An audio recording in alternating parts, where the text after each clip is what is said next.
नमस्कार, news capital express देख रहे हैं आप। मैं हूं आपके साथ गुंजन। बुलेटिन की शुरुआत करेंगे बड़ी खबर के साथ। भोपाल में समाजवादी पार्टी कार्यालय में भाजपा कार्यकर्ता ने भाजपा को छोड़ समाजवादी पार्टी की सदस्यता ग्रहण की। इस बीच मध्य प्रदेश समाजवादी पार्टी के प्रदेश प्रवक्ता शमशुल हसन बाली एवं जिला अध्यक्ष शमा तनवीर भी उपस्थित रहे। प्रदेश में चुनाव नजदीक आते ही सारी पार्टियों में उथल पुथल मची हुई है। वहीं बात करें समाजवादी पार्टी की तो इस वक्त समाजवादी पार्टी भी दम दिखाने में पीछे नहीं है। और इतना ही नहीं, भारतीय जनता पार्टी पर तंजीह करते हुए शमशुल हसन बाली ने बताया है कि भाजपा के घोटाले वाली राजनीति अब चलने वाली नहीं है। सर, कांग्रेस ने लगभग 7 सीटों पर भोपाल में प्रत्याशी घोषित कर दिए। आपकी पार्टी कब तक 7 विधान में प्रत्याशी घोषित करेगी? ये लिस्ट जारी नहीं है। ये आपसे सुन रहा हूँ कि आधिकारिक घोषणा हो गई है। अभी तक मेरे संज्ञान में नहीं आई है, लेकिन ये आपको बता दूँ कि संपूर्ण मध्य प्रदेश में Samajwadi Party door to door मेहनत कर रही है। हमारा एजेंडा हमारे राष्ट्रीय अध्यक्ष के आदेश और निर्देश और माननीय प्रदेश अध्यक्ष की अनुमति और सहमति से जिस तरह से काम चल रहा है और वह डोर टू डोर काम कर रहा है। घर घर द्वार द्वार हम लोग जा रहे हैं। सरकार की जन विरोधी जो नीतियाँ हैं उससे जनता को अवगत करा रहे हैं, चूँकि जनता त्रस्त है सरकार की महंगाई से, सरकार की बेरुखी से, अपराध में, बलात्कार में, महंगाई में। देश में मध्य प्रदेश के प्रथम आने पर मेरे घोषणावीर मुख्यमंत्री को आपके चैनल के माध्यम से बधाई भी देता हूँ। तो मध्य प्रदेश का बेड़ा गर्क करने के लिए आपको बहुत बहुत मुबारकबाद। सर, भारतीय जनता पार्टी से टूट के चला साहब की पार्टी में शामिल हुई है। टूट के नहीं है, हमारी विचारधारा से, पार्टी की विचारधारा से प्रभावित होकर आए हैं। हाँ, ये काम कांग्रेस और भारतीय जनता पार्टी को मुबारक हो। तोड़ फोड़ का काम भारतीय जनता पार्टी कांग्रेस। अभी भोपाल के अंदर जो सर्वे चल रहा है, मध्य विधानसभा, उत्तर विधानसभा, यहाँ से कई चेहरे निकल के सामने आ रहे हैं। ये चीज़ अभी तक समाजवादी की तरफ से कुछ सामने नहीं आया है। आगे आगे देखिए होता है क्या। हम तो वेट एंड वॉच वाली पॉलिसी है हमारी। जब तक हमारे राष्ट्रीय अध्यक्ष सम्मानीय अखिलेश यादव जी अनुमोदित नहीं कर देते हैं उस लिस्ट को, आदेशित नहीं कर देते हैं प्रदेश अध्यक्ष को, और प्रदेश अध्यक्ष जी मध्य प्रदेश कार्यालय से जब तक घोषणा नहीं कर देते तब तक हम लोग कोई भी घोषणा नहीं कर सकते। चुनावी साल है, चुनावी दौर है, लेकिन कहा जाए तो घोटाले रुकने का नाम नहीं ले रहे हैं। व्यापम घोटाले के बाद से फिर अभी एक चीज़ सामने निकल के आई है, शिक्षकों के साथ में धोखाधड़ी का मामला सरोजिनी आईडी से। एक आपको एक बात क्लियर कर दूँ कि मध्य प्रदेश में पिछले 18 से 20 साल में घोटालों से ही सरकार चली है और घोटालों को ही सरकार है। उन 12वीं क्लास के छात्राओं के लिए समाजवादी पार्टी की तरफ से क्या कुछ वो रहेगा? देखिए, हमारा जो एजेंडा मैनिफेस्टो जो रहेगा तो उसमें शिक्षकों को, शिक्षक, शिक्षित, छात्र और बेवा, गरीब, जिस तरह से भारतीय जनता पार्टी कांग्रेस प्रलोभन दे रही है। अगर वो कहते हैं कि 500 रुपये का सिलेंडर देंगे तो वो कहते हैं 450 रुपये देंगे। लेकिन हमारा ऐसा मानना है, हमारी जो योजना रहेगी 5,000 रुपये छात्र शिक्षित होकर जब आता है उसको 5,000 रुपये प्रत्येक माह बेरोजगारी भत्ता, जब तक वो उसको रोज़गार उपलब्ध नहीं हो जाता जब तक उसको 5,000 रुपये बेरोजगारी भत्ता दिया जाएगा। और जो महिलाएं, महिला सशक्तिकरण के लिए, महिलाओं के सम्मान के लिए, जब तक महिलाओं को उचित सम्मान और स्थान नहीं मिल जाता है तो हम उनको 5,000 रुपये, उनको भी प्रत्येक माह में उस महिला को 5,000 रुपये प्रत्येक माह देंगे। अगर मध्य प्रदेश में, मैं आपके चैनल के माध्यम से कहना चाहता हूँ जनता से कि भ्रमित ना हो। अभी इससे पहले जिला अध्यक्ष जी ने घोषणा की थी कि हम 50 सीटों पर टिकट जल्दी फाइनल करेंगे, तो अभी तक ऐसे कितने आवेदन आ चुके हैं? बहुत कानून, आप ये कॉन्फिडेंशियल चीज़ें होती हैं, कॉन्फिडेंशियल बातें होती हैं जिसको हम शेयर नहीं कर सकते। लेकिन हमारे पास पर्याप्त मात्रा में प्रत्याशियों का आवेदन आ चुके हैं और लिस्टेड भी कई फाइनल हो चुकी है, मंथन चल रहा है। आज जिले में 2 नई नियुक्ति प्रदान की, लगातार परिवार बढ़ता जा रहा है। मैं समाजवादी पार्टी की जिला अध्यक्ष शमा तनवीर, जो बहुत खुशी है कि आज मेरा परिवार इस तरीके से बढ़ गया। ये परिवार और बढ़ेगा और हम 230 सीटों पे चुनाव लड़के और अपनी सरकार बना के रहेंगे। अगर हम नहीं होंगे तो ये सरकार बनेगी भी नहीं। धन्यवाद। चलिए हाँ रेडी सर। आज समाजवादी पार्टी परिवार में माननीय प्रदेश के प्रवक्ता की ताकत मेहनत को देखते हुए उनके द्वारा आज समाजवादी पार्टी का तनवा बढ़ रहा है, बहुत ताकत से बढ़ रहा है। भोपाल जिले में ही नहीं पूरे मध्य प्रदेश में बड़ी ताकत से बढ़ रहा है। आज हमारे जिला उपाध्यक्ष असलम खान जी को नियुक्त हुए हैं, सलीम भाई को और हमारे जी सोरंगी जी को जिला महासचिव आज नियुक्त किया गया है और इनके ताकत से ताकत बढ़ेगी। आने वाले चुनाव में समाजवादी पार्टी एक बहुत बड़ी लंबी जंजीर बन के उभर के आ गया है। आपका नाम बता दीजिए। उमेश कुमार पटेल जी, प्रदेश सचिव समाजवादी पार्टी। नेताजी रेडी।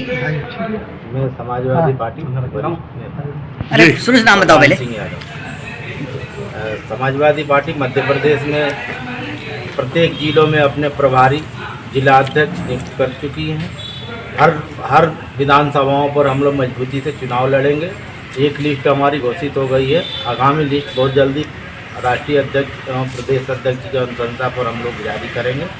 उसमें काफ़ी अच्छे कैंडिडेट, अभी भी बहुत सारे अच्छे कैंडिडेट हैं जो कि विनर होने वाले हैं और इस बार हम लोग दमदारी से मध्य प्रदेश में चुनाव लड़ेंगे। भाजपा और कांग्रेस की जन विरोधी नीतियों के खिलाफ हम लोग अपने सिपाहियों को लेकर बहुत ही शानदार प्रदर्शन करेंगे और इस बार हम लोग 100 से 150 सीटें जीतने का काम करेंगे। सर आज समाजवादी पार्टी ने आपको महासचिव का दायित्व सौंपा है भोपाल जिले का, किस प्रकार धन्यवाद और काम करेंगे? सबसे पहले सभी साथियों को मेरा नमस्कार, समाजवादी भाइयों को मेरा नमस्कार। आज आदरणीय मेरे बड़े भाई के माध्यम से मेरी नियुक्ति हुई है, जिनका नाम शमसुल हसन जी है, मध्य प्रदेश के प्रभारी हैं। मैं उनका मान सम्मान बराबर रखूंगा। जो पार्टी ने मुझे जिम्मेदारी दी है उसको बढ़ चढ़कर मैं पार्टी का दायित्व निभाऊंगा और अपने कर्तव्य से पीछे नहीं हटूंगा। नाम बता दीजिए। राहुल सोलंकी। दयाल पटेल, ओबीसी प्रकोष्ठ महासचिव मध्य प्रदेश।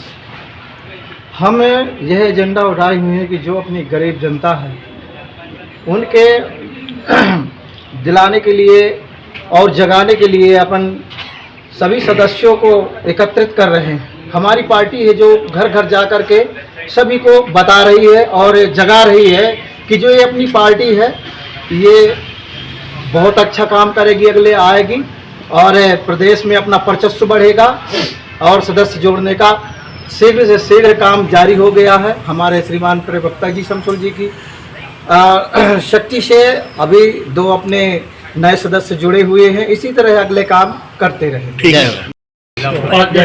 सर आज आपको इतनी बड़ी जिम्मेदारी दी, समाजवादी पार्टी ने जिला उपाध्यक्ष बनाया है, किस प्रकार काम करेंगे? मैं उम्मीद करता हूं कि मैं पार्टी के लिए खरा उतरूं और अच्छे से अच्छे अपने वजनदारी से काम करूं और अपनी पार्टी का नाम रोशन करूं। और मैंने ये सोचा है कि मेरे साथ के जो भी गरीब भाई बहन हैं सबको लेके मैं साथ में संगठन बना के चलूँ और पार्टी का नाम ऊँचा करूँ। एक बार नाम बता दीजिए। सलीम खान जी। मैं सर- KP यादव, वरिष्ठ समाजवादी कार्यकर्ता हूँ मैं तो।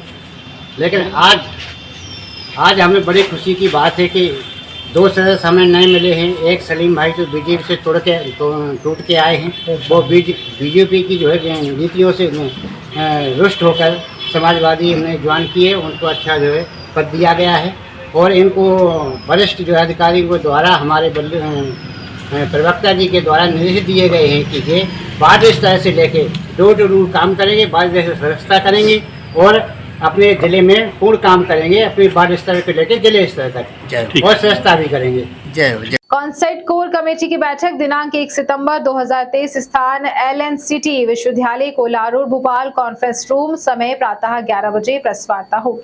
आज दिनांक 1 सितंबर 2023 को LNCT विश्वविद्यालय कोलारूर भोपाल कॉन्फ्रेंस रूम में प्रातः 10 बजे से देश की भारत सरकार से मानवता प्राप्त मुख्य सेंट्रल ट्रेड यूनियन के महासंघ concept confederation of central trade union का नेशनल एवं स्टेट लेवल के नीतिगत मामलों के ऊपर समीक्षा एवं सहमति बैठक का आयोजन हुआ, जिसमें आपको बता दें कि त्रिपक्षीय समितियों के कार्यकलापों जैसे राज्यों में न्यूनतम पेंशन 7,000 में बढ़ोतरी करना, संगठित क्षेत्र के मजदूरों को सामाजिक सुरक्षा प्रदान करना, ठेका श्रमिकों को मिलने वाली मजदूरी को बढ़ाना, ई श्रम पोर्टल पर अगली कार्रवाई को बढ़ाने संबंधित चर्चा, ओल्ड पेंशन स्कीम को लागू करना, मजदूरों की बेहतर शिक्षा, स्वास्थ्य आदि विषयों पर समीक्षा की गई। साथ मिलकर इन विषयों पर निर्णय करवाने का प्रयास भी किया जाएगा। सब पहले परिचय दे दीजिए। Consent confederation for central trade union देश के 5 प्रमुख केंद्रीय श्रमिक संगठन जैसे भारत सरकार, ILO और सभी के द्वारा मान्यता प्राप्त दिया जाता है सदस्यता के आधार पर। उसमें कन्फेडरेशन की आज एक विचार मंथन बैठक हो रही है, जिसमें मैं दीपक जायसवाल उसका कन्वेनर हूँ, राष्ट्रीय कन्वेनर कंसेंट का, जिसमें 5 केंद्रीय श्रमिक संगठन है। BMS की ओर से इसके यह पद, चेयरमैन का पद BMS को दिया गया है। रविंद्र हेम्टे साहब राष्ट्रीय जनरल सेक्रेटरी आज उपस्थित हैं अपने साथियों सहित। हमारे कंसेंट के घटक हैं TUCC, नेताजी सुभाष चंद्र बोस ने जो यूनियन बनाया था, उसके राष्ट्रीय general secretary Shri SP Tiwari ji हैं। श्री के तिवारी राष्ट्रीय मजदूर कांग्रेस सर, इस बैठक का क्या मकसद है? आप और रजनीश जी, जो बैठक रखी है इसका क्या मोटिव है, कि किन मांगों को लेकर जो बैठक रखी है, क्या डिमांड्स हैं? देखिए, हम जो केंद्रीय श्रमिक संगठन है, ये रजिस्टर्ड ट्रेड यूनियन का फेडरेशन होता है या एसोसिएशन का होता है। देश में 4.5 lakh registered trade union, association और फेडरेशन है। सरकार जिनका सबसे मेंबरशिप करके जो मान्यता देती है राष्ट्रीय राष्ट्रीय स्तर पर वार्ता करने, एग्रीमेंट करने, उसका ये संगठन है। तो उसका उद्देश्य इस बात को है कि देश की औद्योगिक प्रगति, पूंजी और श्रम साथ साथ काम करते हैं। तो ये इस विचारधारा को लेके नॉन पॉलिटिकल ऑर्गेनाइजेशन है। इस केंद्र कुछ समय में से इन श्रमिक संगठनों में टायर्ड और रिटायर्ड राजनीतिज्ञ घुस गए, जिनको कि अपने संगठनों में कोई बड़ी जगह नहीं मिली और इसकी वजह से ये दिशाहीन हो रहा था। इसलिए संगठनों का महासंगठन बनाया गया और इसका मुख्य उद्देश्य संगठित क्षेत्र में जो असंगठित हो रहा है विनिवेशीकरण के कारण, आउटसोर्सिंग के कारण, उसको, और सरकार ने जो असंगठित क्षेत्र के 29 करोड़ लोग रजिस्टर्ड किए हैं ई श्रमिक पोर्टल पर, उनको बहुत सी सुविधाओं की घोषणा की है उनके क्रियान्वयन के लिए। और असंगठित क्षेत्र में जो श्रमिक, चाहे वो संविदा कर्मचारी हों, चाहे वो भवन सह निर्माण के हों, माइग्रेंट वर्कर हों, आशा वर्कर हों, ऊषा वर्कर हों, इन क्षेत्रों की सामाजिक कल्याण, सोशल सिक्योरिटी को सुनिश्चित करने के लिए, और राज्य सरकारें, देश की राज्य सरकारें और केंद्र सरकार के लिए के कंक्रीट सब्जेक्ट दोनों की जिम्मेदारी है। केवल केंद्र सरकार की, मोदी की जिम्मेदारी नहीं है, राज्य सरकारों की भी जिम्मेदारी। इस विषय पर मंथन के लिए प्रमुख पदाधिकारियों का आज चिंतन होगा और उसका पर जो कंक्लूजन निकलेगा उसको हम लोग निर्णय करके उचित स्तर पर उसके निराकरण के लिए कार्य करेंगे। यहाँ तिवारी राष्ट्रीय महामंत्री TUCC और मैं कॉन्सेंट का वाइस चेयरमैन हूँ। देखिए, आज जो 5 विशिष्ट मुद्दे चर्चा में आए हैं, जायसवाल जी हमारे बता ही रहे थे। पहला तो ये है कि केंद्र सरकार और राज्य सरकारों की श्रमिक जगत के प्रति नीतियाँ और उसमें कहाँ कहाँ हमारी शिकायतें हैं, कहाँ कहाँ हम महसूस कर रहे हैं कि श्रमिक जगत की उपेक्षा हो रही है, उन विषयों पर चर्चा करने के लिए आज हम लोग बैठे हैं। और उन विषयों पर पूरा मंथन करके जो विषय निकल करके आएंगे उनको केंद्र सरकार और राज्य सरकार तक ले जाने के लिए हम लोग अपना तय करेंगे। दूसरा, जो EPF का पेंशन है 1,000 रुपया, आज करीब 76 लाख लोगों को मिलता है देश में, उसको 5,000 रुपया तक बढ़ाने और उसके साथ DDA और आयुष्मान योजना को जोड़ने का भी प्रस्ताव आज हम लोगों ने लिया है। तीसरा जो विषय है, ई श्रम पोर्टल में भारत सरकार के 29 करोड़ लोग जुड़े हैं, लेकिन ये 29 करोड़ लोगों को क्या क्या सुविधाएं मिलेंगी, कैसे मिलेंगी, इस पर अभी तक सरकार ने, न तो राज्य सरकारों ने कुछ अपना रुख साफ किया है, न तो केंद्र सरकार ने अपना रुख साफ किया है।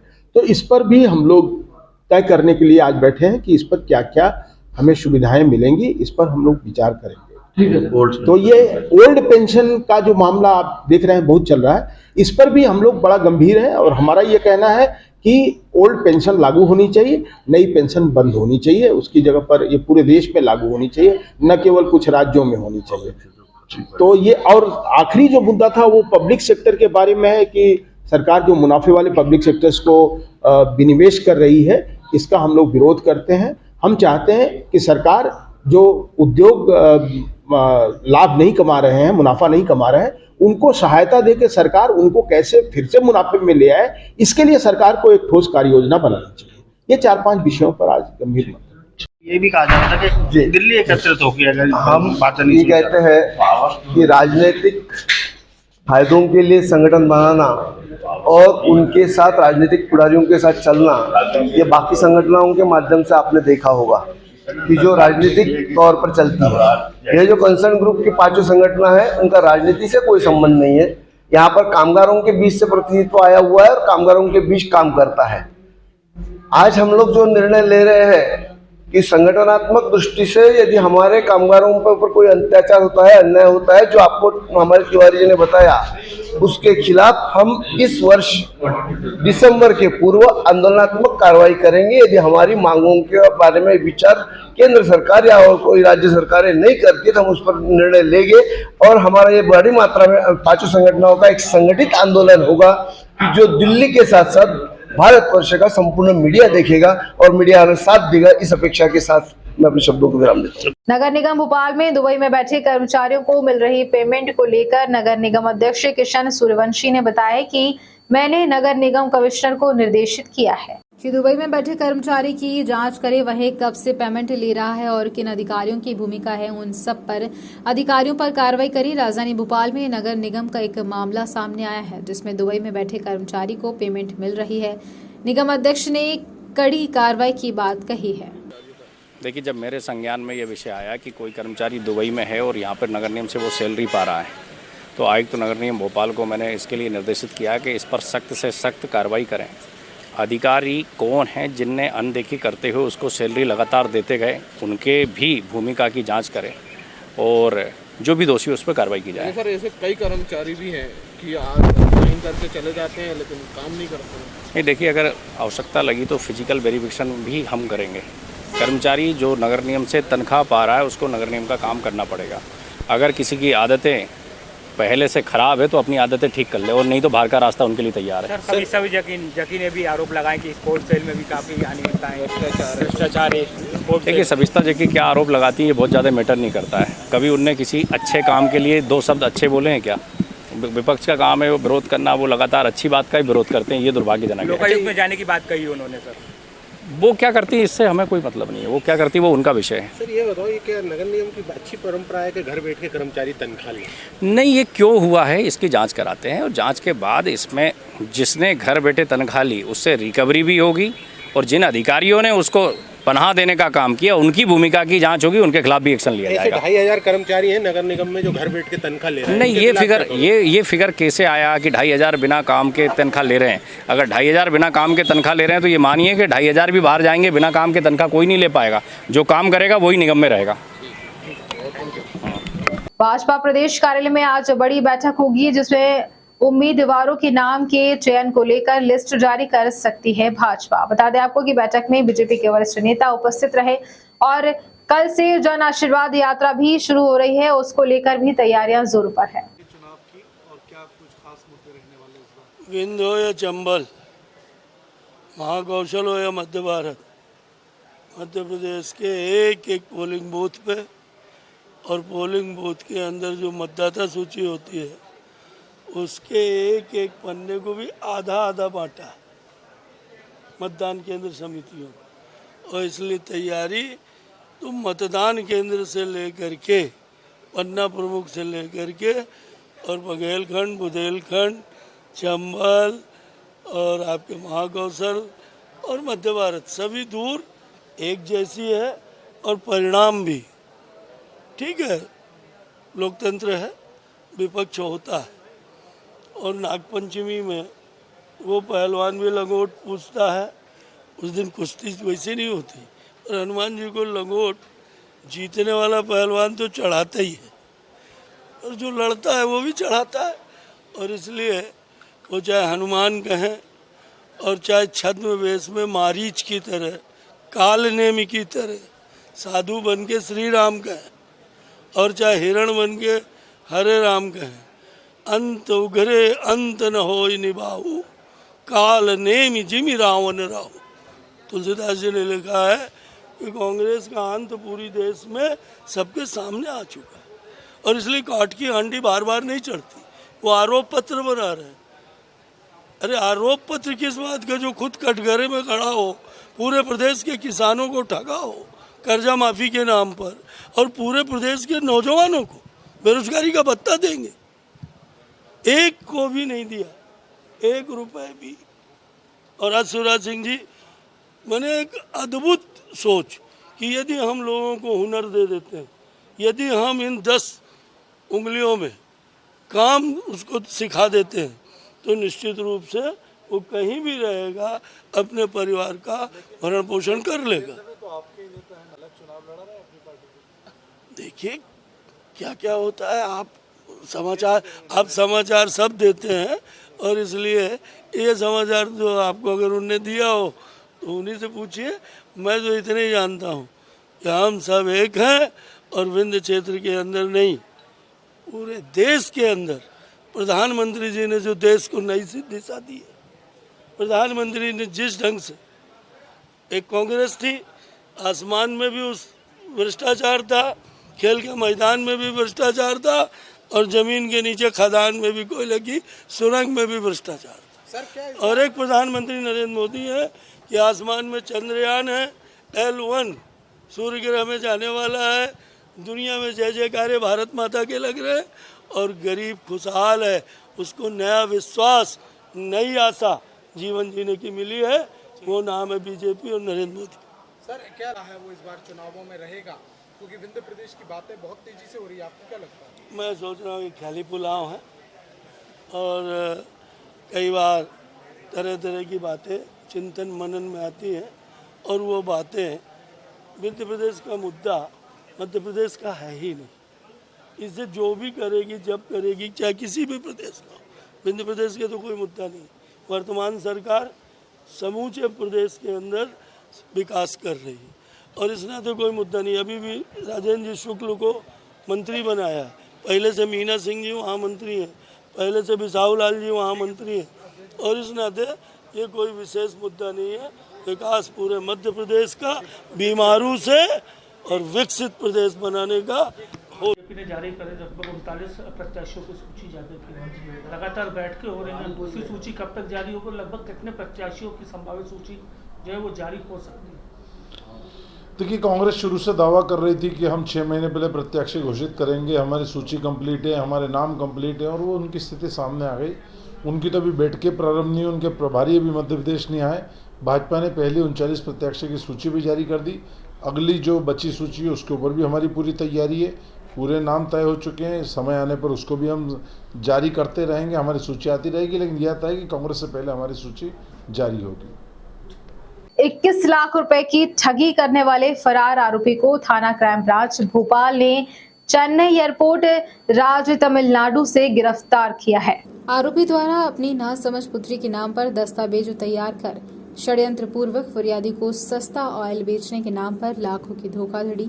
आरोपी की पत्नी और मित्र द्वारा दस्तावेज तैयार कर फरियादी को धोखा देने का षड्यंत्र रचा गया। आरोपी कुआलालंपुर मलेशिया से होते हुए बाली इंडोनेशिया भागने की तैयारी में था, जिसका थाना क्राइम ब्रांच द्वारा लुक आउट नोटिस जारी करवाया गया, जिसे चेन्नई एयरपोर्ट से पकड़ा गया। बता दें कि आपको कि फरार आरोपियों के विरुद्ध लगातार कार्रवाई के लिए शहर में अपराध व अपराधियों पर नियंत्रण के लिए पुलिस आयुक्त भोपाल श्री हरिनारायण चारी मिश्र एवं अतिरिक्त पुलिस आयुक्त भोपाल अनुराग शर्मा द्वारा फरार आरोपी की अधिक से अधिक कार्रवाई के लिए निर्देशित किया गया है, और जिसमें पुलिस ने बड़ी सफलता हासिल कर आरोपियों को गिरफ्तार किया है। पिछले साल जून के माह में एक फरियादी द्वारा रिपोर्ट की गई कि 21 लाख रुपए उसने विजयवाड़ा निवासी साइनास को दिए हैं, जो कि तेल की 2 रुपये की छूट के लिए उसका जो रकम जमा कराई ताकि उसका तेल का टैंकर यहाँ पर आ सके। पैसे मिलने के बाद आरोपी के द्वारा मोबाइल बंद कर लिया गया। पुलिस द्वारा कई बार दबिश दी गई उसके निवास पर और कई स्थानों पर, आरोपी नहीं मिला। फिर इसके जो आरोपी को फरार आरोपी को पकड़ने के लिए इनाम भी घोषित किया गया और लुकआउट सर्कुलर जारी किए गए ताकि अगर विदेश भागने का प्रयास करे तो उसको पकड़ा जा सके। ये व्यक्ति आरोपी जो था बाली इंडोनेशिया विदेश भागने की फिराक में था और वहाँ पर एयरपोर्ट की पुलिस द्वारा FRO द्वारा पकड़कर इतला भोपाल पुलिस को दी गई, जहाँ पर भोपाल पुलिस ने तुरंत पूर्वक कार्रवाई करते हुए इस आरोपी को गिरफ्तार कर लिया। आरोपी को पूछताछ की, रिमांड पर लिया गया और जो बाकी अपराध के संबंध में पड़ताल लगातार इस संबंध में जारी है। इस तरह ये 21 लाख रुपए जो कि 2 रुपये की फ़ायदे के लिए, कमीशन के लिए नकद जमा कराए गए थे, उसमें धोखाधड़ी करने के नाम पर इस व्यक्ति के खिलाफ मामले में गिरफ्तारी की गई है। दक्षिण पश्चिम विधानसभा वार्ड 47 मद्रासी कॉलोनी में रक्षाबंधन के पावन अवसर पर विधायक पीसी शर्मा को बहनों ने राखी बांधी। वहीं विधायक पीसी शर्मा ने बताया कि जहां भी बहनें मुझको बुलाएंगी मैं बहनों से राखी बंधवाने जाऊंगा। राजधानी भोपाल में विधायक पीसी शर्मा ने आज अपनी विधानसभा क्षेत्र में बहनों से राखी बंधवाई। काफी समय में बहनें पहुंची थी और विधायक पीसी शर्मा को राखी बांधने दक्षिण पश्चिम विधानसभा क्षेत्र के सभी वार्डों में पीसी शर्मा बहनों से राखी बंधवाएंगे। 1500 रुपये अकाउंट में आएगी, इतनी बड़ी बात है। ये नारी सुरक्षा का पूरा कार्य और 1 महीने के लिए 250 रुपये राखी, 250 रुपये तो राखी नहीं आ रही है। ये महिलाओं का अपमान। कल बीडी शर्मा भी बड़े बयान दे रहे थे। चयनित पटवारी ने मांग की है कि हम लोगों की नियुक्ति की जाए। मुख्यमंत्री ने पटवारी परीक्षा के रिजल्ट पर रोक लगा दी थी। 3 तारीख से पटवारी बैठेंगे अनिश्चितकालीन हड़ताल पर। चयनित पटवारी छात्रा ने बताया है कि हम ग्रुप 2 और ग्रुप 4 एवं पटवारी परीक्षा में चयनित छात्र 3 सितंबर को भोपाल में अनिश्चितकालीन धरना प्रदर्शन करेंगे। भोपाल के शाहजहानी पार्क में भर्ती प्रक्रिया में मुख्यमंत्री ने रोक लगा दी थी, जो 26 अगस्त तक मुख्यमंत्री ने डेडलाइन दी थी, मगर अभी तक चयनित पटवारी की नियुक्ति नहीं हो पाई है। हम सभी अपनी 3 सूत्रीय मांगों को लेकर यहाँ इकट्ठा हुए हैं आप सभी के सामने और आपसे और आपके माध्यम से सरकार और अभी जो चयनित छात्र हैं और सभी छात्र हैं उनसे हम कुछ बात अपनी रखना चाहते हैं उनके समक्ष, जो इस प्रकार है। सबसे पहले तो नमस्कार आप सभी को, आप सभी मीडिया कर्मी बंधुओं का धन्यवाद जो आप हमारे जिस तरीके से शक के आधार पर नियुक्ति प्रक्रिया पर रोक लगा दी थी और 31 तक जाँच की अनुशंसाएं पेश करने के लिए बोला था, लेकिन आज 1 तारीख हो गई है, अभी तक हमको इस बारे में कुछ भी पता नहीं है।